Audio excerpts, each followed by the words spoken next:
ఈరోజు దేవుని యొక్క వాక్యం సామెతల గ్రంథంలో నుంచి 22వ అధ్యాయం 3వ వచనం నుంచి దేవుని యొక్క వాక్యాన్ని ధ్యానం చేసుకుందాం. బుద్ధిమంతుడు అపాయం వచ్చుట చూచి దాగును. ఏమండి, ఒకసారి చదువుతాను. బుద్ధిమంతుడు అపాయం వచ్చుట చూచి దాగును. చాలామంది ప్రమాదం జరుగుతుంది అనుకున్నా, నష్టం వస్తుంది అనుకున్నా, అలాగే వెర్రవేగి మాకేం వద్దులే, లేకపోతే హెచ్చులుగు పోయి మాకేం కాదులే అనేటువంటి తాత్పర్యాన్ని భావాన్ని కలిగి చాలా ప్రమాదాలు కొని తెచ్చుకుంటారండి, చాలా నష్టాలు కొని తెచ్చుకుంటారు. కానీ దేవుని యొక్క వాక్యం సెలవిస్తుంది, బుద్ధిమంతుడైతే, జ్ఞానం గలవాడైతే అపాయం వచ్చిన చూచి ఏం చేస్తాడంట? దాక్కుంటాడంట. దేవునికి మహిమ కలుగును గాక. ఒకసారి నిర్గమాకాండము 9వ అధ్యాయంలో నుంచి మనం వెళ్ళినట్లయితే 9వ అధ్యాయము 20-21 వచనాలను ఒకసారి ధ్యానం చేసుకున్నట్లయితే అద్భుతమైన ఒక చరిత్ర, ఒక హిస్టారికల్ రికార్డ్ అక్కడ కనిపిస్తూ ఉంటుందండి.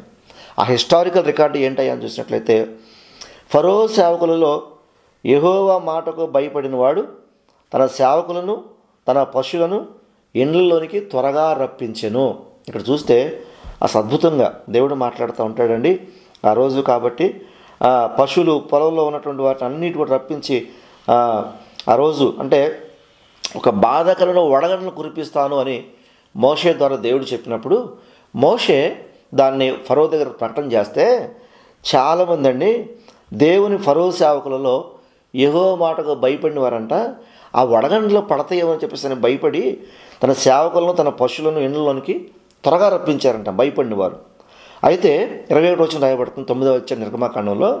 అయితే యెహోవా మాట లక్ష్య పెట్టిన వాడు తన పనివారిని, తన పశువులను పొలంలో ఉండనిచ్చాడంట. దేవుడంటే భయపడిన వాడేమో పశువుల్ని, సేవకుల్ని త్వరగా ఇంటికి రప్పించాడంట. దేవుడంటే భయపడిన వాడేమో మరి అలాగే పొలాలను ఉంచాడంట. తర్వాత ఏం జరిగింది తెలుసా? యెహోవా నీ చెయ్యి ఆకాశం వైపు చూపుము, ఐగుప్తు దేశమందుల మనుషుల మీదను, జంతువుల మీదను, పొలముల కూరలన్నిటి మీదను వడగండ్లు ఐగుప్తు దేశమంతట పడిన మోషేతో చెప్పాను. మోషే తన కర్రను ఆకాశం వైపు ఎత్తినప్పుడు యెహోవా ఉరుములను, వడగండ్లను కలుగు చేయగా పిడుగులు భూమి మీద పడుచుండెను. యెహోవా ఐగుప్తు దేశం మీద వడగండ్లు కురిపించెను అని చెప్పేసి రాయబడుతుంది. అట్టిదంట ఎప్పుడు కలగలేదంట. ఆ సమయంలోనండి మరి బయట పొలాలలో సేవకులు, పనివారు, పశువులు అన్నీ కూడా సర్వనాశనం అయిపోయినట్టుగా దేవుని యొక్క వాక్యం సెలవిస్తుంది.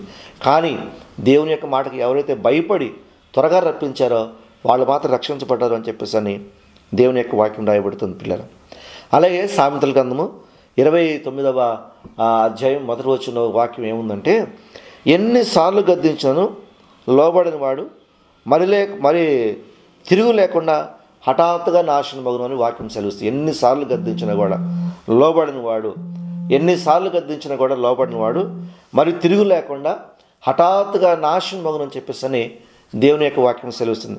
కాబట్టి ప్రతి ఒక్కరు కూడా పిల్లరా ఏం చేయాలంటే భయం అనేది కడుపులో ఉండాలి, భయం అనేది మనసులో ఉండాలి. స్తోత్రం కలుగునాక. భయం లేకపోయినా, గద్దించడం లోబడకపోయినా చాలా నష్టాన్ని మనం చూస్తామని చెప్పేసి దేవుని యొక్క వాక్యం సెలవుస్తుంది.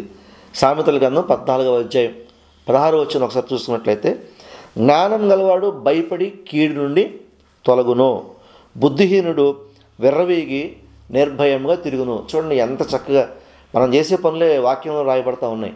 వాక్యంలో ఇలాంటి వారు ఉంటారు అని పరిశుద్ధ గ్రంథంలో చాలా చక్కగా చూపించబడింది. జ్ఞానం గలవాడంట భయపడి కీడు నుండి తొలగునంట, బుద్ధిహీనుండే విర్రవీగి నిర్భయంగా తిరుగుతాడంట. మరి ఎవరు గొప్పవాడండి ఇందులో? నిర్భయంగా తిరిగేవాడు బుద్ధిహీనుడు, నాశనం కొని తెచ్చుకునేవాడు.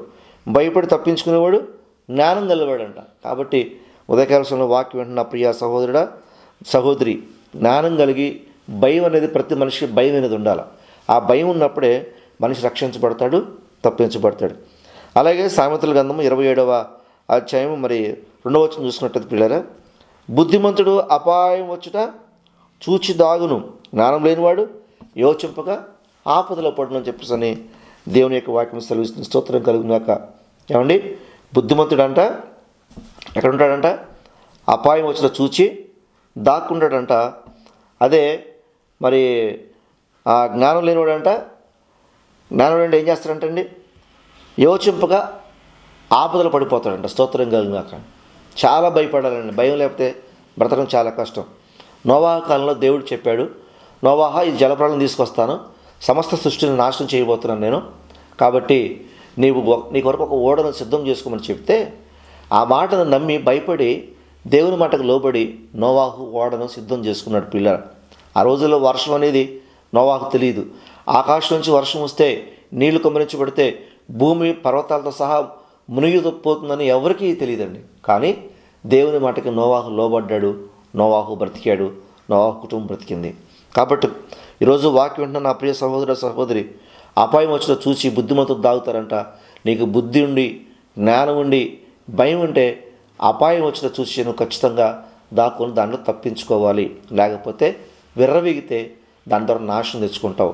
ఎన్నిసార్లు గద్దించిన లోబడకపోతే దేవుని యొక్క వాక్యం కావచ్చు, సేవకుడు కావచ్చు, ఇంట్లో పెద్దవారు కావచ్చు, చెప్పినప్పుడు లోబడకపోతే ఖచ్చితంగా నీకు ప్రమాదం జరుగుతుంది.